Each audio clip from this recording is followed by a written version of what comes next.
Episode 26. The final episode in ADHD Awareness Month 2022. What a month it's been. What a month it's been. And we wanted to end with something really very extra special. So if you remember, back in August, we asked... It seems so long ago. Yeah, like a million lifetimes ago. Yeah. We asked our followers to send us a minute clip of what they wanted the world to know about ADHD. We called It Only Takes a Minute, ADHDAF. Yeah, and so some of you sent us videos, some of you just sent us voice notes, but you've maybe seen some of the videos on our socials. But we're going to just collate everything together. Because we want to use our platform to empower our listeners. It's not just our voices. We're using our voices for the cause and to speak for everybody, but we want everybody to use their voices. And so this is some very special people using their voice for the cause to shout from the rooftops what they want the world to know about ADHD. So thank you to everyone that's got involved for this campaign, because we couldn't do this without you. It really means so much to us. It really does. We want to be heard, and we can't do this alone. We need you guys beside us. Yeah. So if we want change, if we want things to improve within the system, then we have to come together. And that's what we're doing with this community. So thank you to each and every one of you that's got involved for this campaign. It's like you say, the ADHD community has offered us so much support. Mm-hmm. And the thing is, as we've always said, every single person, ADHD presents differently. So we need to learn from each other. We only know how our ADHD presents, never mind how anybody else's. So we've all got to start listening and supporting each other and coming together and learning and trying to get our heads together and use our voices as a community. It's a very special episode for ADHD Awareness Month. Thank you to everybody who joined in our ADHDAF Day. Yeah. In Leopard Print. Thank you for that. It was really just to show our solidarity in our special camouflage, all in it together. So thank you for that. Love a bit of Leopard Print. We really do. All our cat slaters, Queen Hands, we love you. So if you have enjoyed, or if you enjoy this episode, if you enjoy what we're about, if you want to offer us some support, we would love you to make a donation. As we've said many times, we don't get paid to do this yet. Touching wood. Yeah. And we work very, very hard because we want to. Yeah. Because we care. But because we care, because we want change. But we are struggling a bit. Yeah. So if you are in a position where you might be able to send us a little bit of support, a little donation can go to our... Buy Me a Coffee. So if you head to buymeacoffee.com/ADHD as females, you can go in there and you can buy us a coffee. One coffee is the equivalent of £5, and that helps us behind the scenes to pay for all the things that we need to do to keep going, to keep going, to host this podcast, to be able to put posts on social media, keep ourselves organised. All of these costs are slowly accumulating behind the scenes. And we still don't get paid for it either. Yeah, and we're still not getting paid. So we do really appreciate if you can donate. We've also started up on Buy Me a Coffee, a membership as well, for those that want to contribute on a monthly basis. It's just £2 a month, and that £2 will really, really help us keep going and push us to do more and more and to make more and more noise. And we're also going to take, we're still in the process of figuring out Dawn getting diagnosed. So when we know that amount, we are going to use the Buy Me a Coffee money for that. Yeah, and I honestly cannot thank you enough for this. It's a hard thing to do, to ask people money when I know that there's so many of you struggling out there. But for me to be able to continue using my voice to fight this cause, I need to be okay. Yeah. And I'm struggling just now. So getting this diagnosis is super important for this cause and for this fight to be able to go on. So thank you so much. So, and if you would like to support us in another way, but also get something back, you can get some handmade ADHDAF merchandise from some incredible independent makers, and really cool stuff. So you can go to our website, ADHDasfemales.com, and there's a merchandise section, and we really appreciate that as well. Anyway, that's enough of a beg. Yeah. We've done our bit. Let's go over to your voices now, and we hope this really hits and as impactful as we feel it has been to us. And we've already done something special, which you will have seen on socials probably, where we recorded something, which we will share again at the end. But it was so emotional for us. I actually cried right when we were doing it, so I had to keep doing it. Some powerful stuff right there. Yeah. And yeah, we love hearing from you guys, and we appreciate it so much. So without further ado, take it away. We are ADHDAF. Let's go. ADHDS females, ADHDAF, ADHDS females, the podcast. Hi, I'm Dawn. Hi, I'm Laura, and we are ADHDAF. Seriously. We are two neurodivergent neighbours who moved to the same street at the same time, at the same age, with the same undiagnosed disability. What are the chances? Since discovering the enormous impact ADHD has had on our lives and the horrifying numbers of missing undiagnosed females, it has become our mission to make some serious noise. We want to use our voices to raise awareness, break the stigma, and share our experiences in the hope that they help others. So join us for a chat, or as it's called up here in Aberdeen, a blether. Trigger warning, we will be covering some really sensitive topics, so please do have a read of the description of each episode before listening. It's important to note that we are not medical professionals, we're not therapists or coaches, we're not qualified to offer advice or support. What we will do is share our experiences alongside resources and information from professionals. We will talk over each other and we will go off topic and forget the point mid-sentence. We are both assigned female at birth, which means that we can only speak from the experience of life as AFAB people. However, ADHDAF is an inclusive space. Whatever your gender, you are very welcome here. Yes, you are. ADHDS females, ADHDAF. G'day, I'm Adele, creator of the page This Might Help ADHD on Instagram. And what I really want people to know about ADHD is that maybe it's not what you think. If I could get you to put aside that typical image of the kid who can't sit still, and just for this minute, think about the women around you who've spent huge chunks of their lives trying to understand why they feel a life that's under control, happy, or even just manageable is completely out of their reach. These are women who without support can feel separated by difference really young, which can later translate to shattered self-confidence, anxiety, depression, addiction, difficulty in relationships, eating disorders, and so much more. By shifting the narrative around ADHD and who it impacts, we can start to bridge the gap between women, girls, and the service providers that truly understand ADHD. So, if what you know about ADHD doesn't include how it presents in women and girls, now's the perfect time to change that, potentially the lives of thousands of women who would otherwise go undiagnosed just by talking about it. So let's start talking about it today. Hi, I'm Zoe, and I want to tell you that I literally only a couple of hours ago received a diagnosis.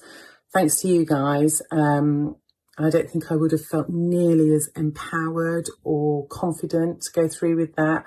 So big whoop to your podcast. And just to quickly say, don't get to 47 and have spent an entire lifetime berating yourself because of the way you are or the way you're not, and have blamed it on childhood trauma, dyslexia, inattainment at school, obesity, real problems with eating and food, lack of achievement in career, fertility, more obesity, and more recently menopause. Could be something else. Hi, my name's Nicole. I was diagnosed with ADHD at 32 years old, and here's what I've learned. Everything that I spent my entire life thinking was a character flaw is actually just a symptom of undiagnosed and untreated ADHD. So I am not this unambitious, lazy, stupid person who is constantly late, losing everything, and all over the place. Those are my ADHD symptoms. And we are so much more than our symptoms. So if you are newly diagnosed, if you are undiagnosed but believe you have ADHD, if no one is listening to you, if you are internalizing those feelings and thoughts and emotions, it's not you. It's your ADHD. For me, that has been the most freeing concept of my entire life, that I am not a complete fuck up of a person. I just have a brain disorder. So I'm not currently diagnosed with ADHD. My referral has gone into Psychiatry UK. And in the meantime, I've been binge listening to ADHD as Females and ADHD Adult UK podcasts, which I've found so relatable. I can't believe it's taken me 42 years to realise that this is what's potentially going on. I've spent most of my life thinking I'm just a little bit shit. The one thing that I want to talk about with ADHD is, sorry, I forgot. I forget things all the time. I forgot to ring my mum the other day on her birthday. I texted her because I got a reminder on my phone so it was a birthday, and then I completely forgot for the rest of the day and didn't ring her, and she got really cross with me. And it's not that I don't care. I care hugely about everyone in my life, my friends, my family, my clients. I just can't help it. I forget things all of the time, and I really, really hate it. And it's not an excuse, but it is potentially a reason. And it's a little bit of a relief. Hi, I'm Laura, and the thing that I would like the world to know about ADHD is this. You know that person at your work who's always late, who forgets to pass messages on to you or get the job done? Or that friend that you have that really struggles with their weight or relationships and you talk about them? Or the person that you know that you had to bail out and pay a really important bill because they were unable to do so? Or the friend that you have that drinks too much, or that person in the street who's a teenager pushing a pram, or the person living on the street, or all those criminals in prison. There's every chance that they are battling brain disorders. 1 in 40 adults have ADHD. Open your eyes and show some compassion. Hi, my name's Jonich. What I would like people to know about ADHD is that there is a really strong correlation between ADHD and addictive behaviours. The fact that we don't get enough dopamine means that we look for our hits, as it were, in other places. And naturally, we all know that, alcohol, drugs, food, sex, gambling, all these things can give us that hit. So when somebody with ADHD starts on these, then you don't know where it's going to end, because we just want more and more and more because we're in deficit. I haven't drunk now for nearly 15 years, and I'm really glad that I don't. Now that I'm medicated, I can totally see that drink was just the worst thing for me. The thing that I thought I was looking for, I now have, and I would never have got that through drink. Being hyperactive doesn't actually mean that you're always climbing the walls. It means that your mind is actually in overdrive as well. So for instance, you're with a friend, they say, do you fancy something to eat? You say, brilliant, we'll get an Indian. They're like, great, you order it, you enjoy the rest of your night. What happens with me is I end up in this crippling kind of situation where I know what I want, but I want to please the person I'm with. So I'll then start to think, what do they want? How much is this going to cost? Is there something local? How long is it going to take to arrive? What happens if it's not good quality? And that's the suggestion that I've made. Then I'll start to have this fear that my whole relationship with this person is in jeopardy because it's all on me. I've made this decision. So you just feel crippled by what's going to happen next. So you end up saying something like, oh, I don't mind, but you do mind because there's food that you don't want. But the thought of just getting it wrong is far worse than just eating something that you actually don't enjoy. Hello, it's Jessie B here. I'd just like to say that a recent study has highlighted that 1 in 4 women with ADHD have attempted suicide.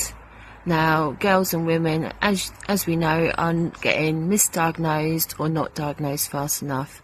And the quite short of it is this is costing lives, this is dangerous, and this has got to change. Hi, my name's Andy, and what I want the world to know about ADHD is that ADHD is not a trend.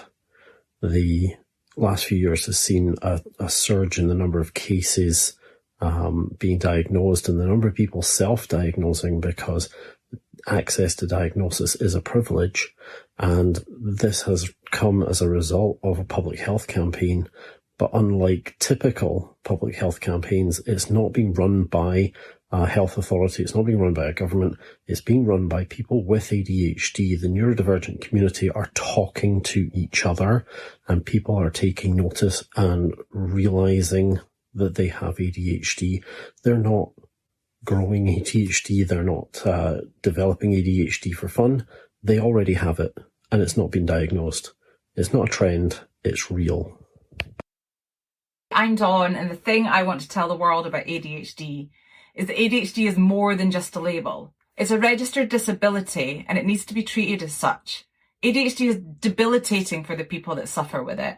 And just because it's invisible doesn't mean to say we can just ignore it. If people have a visible disability, you respect that, and we need to start respecting the people with ADHD as well. It's hard for us, and we're suffering, and just ignoring it isn't good enough. We need to pay attention. I'm Envis from ADHD AV, which is a Welsh language Insta account all about ADHD. And what I want to tell the world is that just because I have ADHD, despite me having ADHD, or maybe because I've got ADHD, I can succeed and I can be successful, and I can have a degree, I can hold down a job, I can have a master's or a doctorate, I can be a really great parent, I can be a doctor or a lawyer or an artist or an engineer or an amazing sports person. And we can do all of that and have ADHD. We can struggle and things can take more time, and we may need adjustments to do our best. And having that success doesn't give the full story of the struggle to get there. But just being able to hold down a job or having a degree isn't a reason for me not to also struggle with ADHD, and we can succeed and be super successful. I think one of the main things is when someone's cancelling and if someone's really hard to get a hold of or to sync up plans with, and it's so frustrating, because I was that person that cancelled everything with any excuse for anything. I think just be gentle on people, because you really don't know why, or for me, it was overthinking, or the getting there, or the just anything and everything, and I would talk myself out of everything. And I think just being gentle on people. What I want you to know about ADHD is that you just need to believe us. If we are telling you we have ADHD, that's it. You just believe us. It's not for you to question it. It's not for you to judge us on it. It's not for you to say, everyone does that, or, oh, I do that sometimes. We live this. We are the experts of our own lives. We go through this every single day. If we're at a point where we're telling you about it, we've hyperfixated on it for a long time and read everything there is to know about it. ADHD is not just a little bit of forgetfulness or a bit of untidiness or, oh, I can't bother doing this. ADHD affects every bit of our lives all the time, and it's so difficult. It's hard enough as it is. We know we're not going to ever get rid of it, so please just support us and believe us. Hi, my name is Anna, and here's my minute about ADHD. So if you see the world as being like a great big swimming pool, and there are people swimming and floating and standing in the shallow end, and there are some people stuck in the middle, out of their depth, treading water. They are just constantly working just to stay afloat, keep their head above water. That's what it can feel like to have ADHD. And without support, without help, it's so difficult to find that way to float, to swim, to find your way to the shallow end.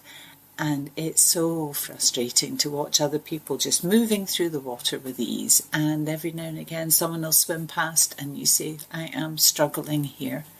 I'm treading water, and they just shrug and say, oh, everybody treads water sometimes. That feels so diminishing. ADHD is real. My name's Beth, I'm 44, and I would like the world to know that sometimes, despite our very best intentions, it's really hard for us to help ourselves. So, for example, I decided I wanted to try ADHD medication, and in order to do that, my GP wanted me to lower my blood pressure first. So she prescribed me medication to lower my blood pressure, and said in about 3 months' time, once it had lowered, I could start the ADHD medication. But I forgot to renew the prescription for the blood pressure tablets. I haven't taken them for 2 months. So now I need to start the whole process again so that I can take ADHD medication, which ironically probably would have helped me to remember to take my blood pressure tablets in the first place. And it's really, really frustrating. Hiya, I'm Chloe. And the thing that I'd like people to know about ADHD is we forget stuff all the time. So when I'm into something, I will quite often forget to do other useful stuff like eat, drink water, go to the loo. That's a fun one. When I'm not into stuff, I will forget to do it or procrastinate for as long as possible, and then that brings panic and shame.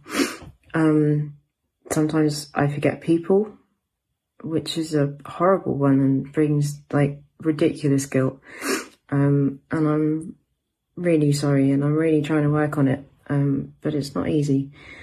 Mostly I actually forget that I have ADHD as well, which, ironic really, isn't it? But yeah, it's hard.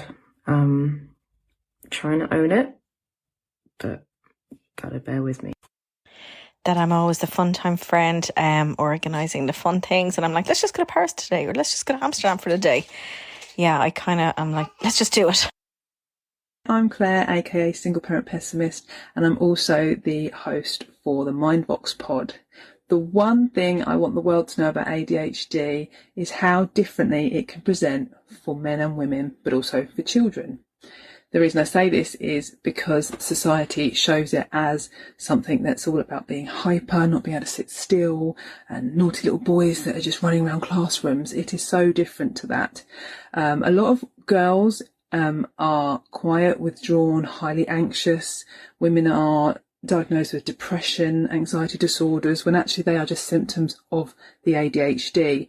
And as women get older, a lot of women are not getting diagnosed until late adulthood, because menopause and perimenopause causes the estrogen and everything to deplete, and it unmasks the ADHD they never knew they had. So it's really important that we get this awareness out for the ladies. Us ladies need support and understanding like the rest of them. Hi, I'm Esther, and I was diagnosed with severe combined type ADHD, or as I call it, Norwegian death metal ADHD, when I was 46. I'm 49 now. It took me over 20 years from first asking my GP to be assessed for ADHD to getting that diagnosis. I think that's not only because of the misogyny involved in the diagnosis and the myths and beliefs about ADHD, even from professionals, but also because there are so many aspects to ADHD that people have no idea exist. And that's what I want to say, that we need greater awareness and support for issues like rejection-sensitive dysphoria, emotional dysregulation, time blindness, difficulties with object permanence, which also includes people and tasks, etc. We as a community need to be kinder to ourselves about these aspects and not be ashamed of them. I think it's really important that we educate people that these issues are real, they are very real parts of ADHD, and that we will not be shamed for having them. Thank you. What I would like people to know about ADHD is we care. We care a lot.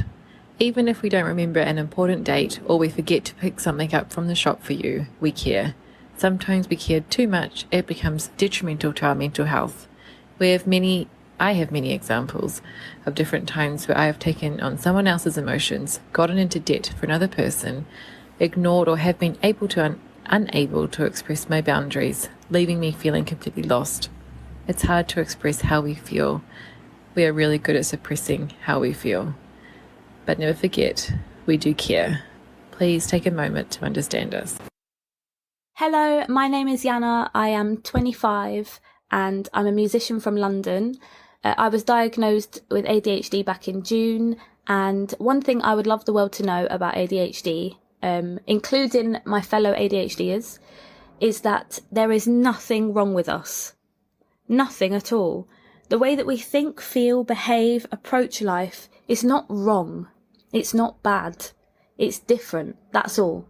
The problem is the lack of acceptance and space that society gives us. That's it. We just don't have space in society. That's all.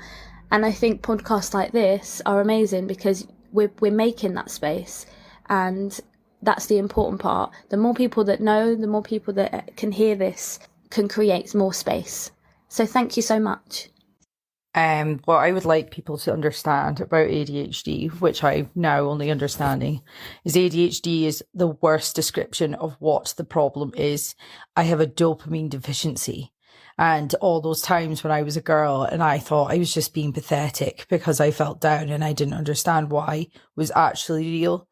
And I wasn't making it up, and it wasn't just in my head, and I don't need to gaslight myself anymore. Sometimes it is so difficult for me, and that's okay. And there's ways around it, and medication can help, but it's also being kind to yourself and recognizing that some days are just going to be a bit more tough, and that's absolutely fine. Hi, my name's Beverly. I'm 42. And what I would like the world to know about ADHD as a female is multitasking. Not just on a physical level, but a emotional level, sensory level. It can be both a hindrance, but also a superpower. And the example I use is a simple one of just going to the toilet. I very rarely just go to the toilet for a wee. Whilst having a wee, I am changing the toilet roll, potentially folding towels, spraying detergent around the bath, making a mental list of things that I need to do, cleaning my teeth. It's never just one single action because I feel guilt or pressure because my brain is running so fast. And so, yeah, it's challenging. Hi there, I'm James from ADHD Adult UK. What I want to tell you about adult ADHD is it's real. If anyone ever tells you differently, they're talking, whether they're a family member, a friend, someone you work with. Adult ADHD is real. If you go to a GP to try and get a referral for assessment and the GP says it's not real, they're talking. If you go to a GP and they say, well, you can't have adult ADHD because you sat still during the consultation, or you have a degree or a successful career, they're talking. If you live in England and you want to be referred for an assessment via right to choose, it's in the NHS constitution, and your GP says, no, we can't do that because we can't afford to pay for it, they're talking. Your ADHD is valid. You are valid. And adult ADHD is real.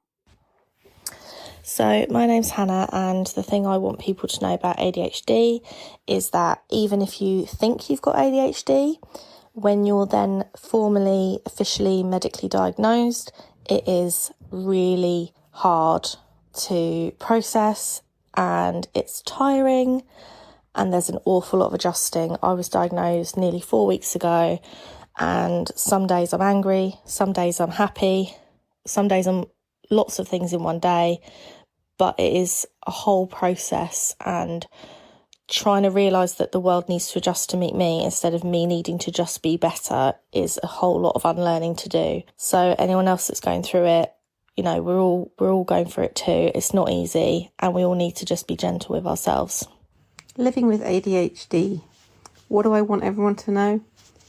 Is it doesn't make any sense. It's a world of contradictions. As a person with a neurodivergent condition, I'm looking at my family and thinking, yeah, I see you with your neurodivergence and you with your neurodivergence, and us being dysfunctional because of a lack of knowledge and compassion, really, and a bunch of mental health issues on all the corners of the family.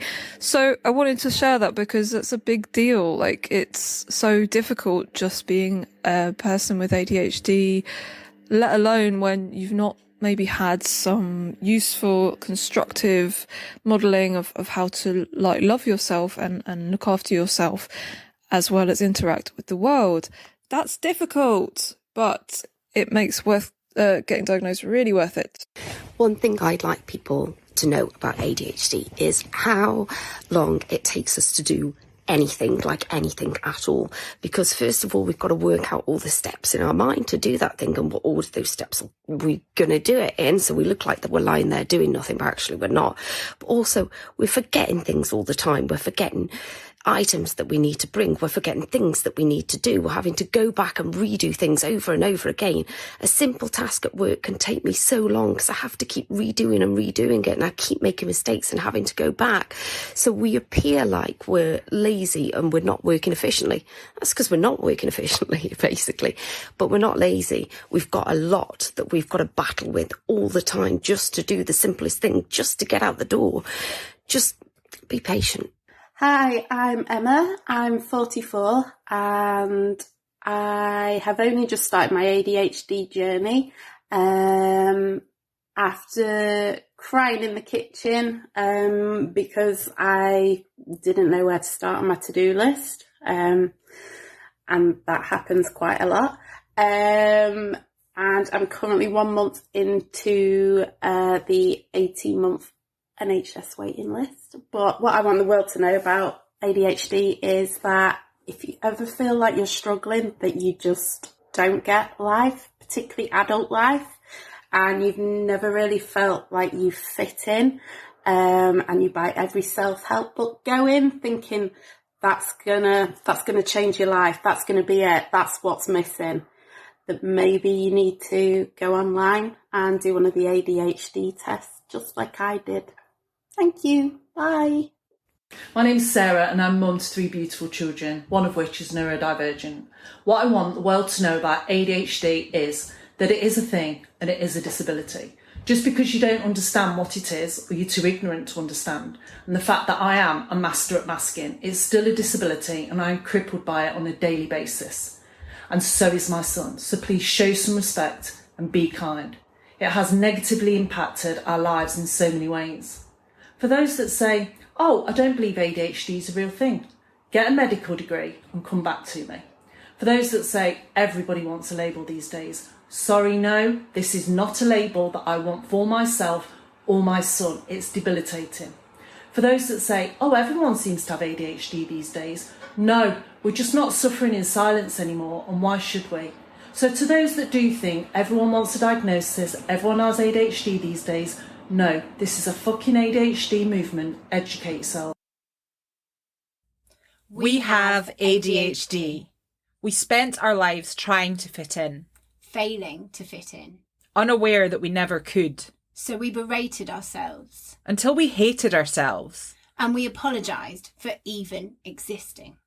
Until we discovered there are others like us. So many just like us. We are no longer alone. We never were. We will stand together. We will take off our masks. We will stop trying to meet your expectations. And we will never apologise again. We have ADHD. We are ADHD AF. ADHD as